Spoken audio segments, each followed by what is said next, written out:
ভেবেছিলাম নদী মানেই শুধু জল, কিন্তু দাউকি এসে বুঝলাম কিছু নদী হৃদয়ের গভীরতাও মাপতে পারে।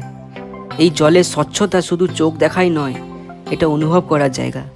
একবার তাকিয়ে দেখলেই মনে হবে নিচে যেন একটা অন্য জগৎ আছে, যেখানে সব কিছু থেমে গেছে। নৌকো যখন ধীরে ধীরে এগোচ্ছিল, আমি যেন ভুলেই গেছিলাম আমি কোথায় আছি।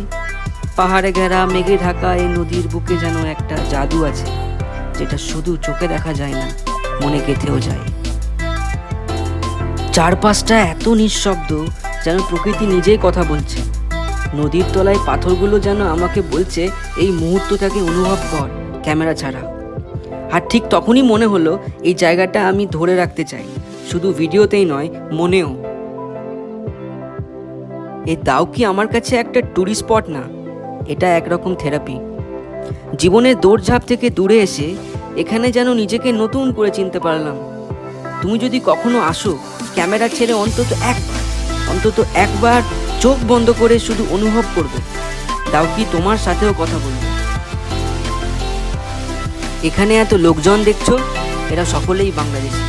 আসলে এটা হলো বাংলাদেশ বর্ডার।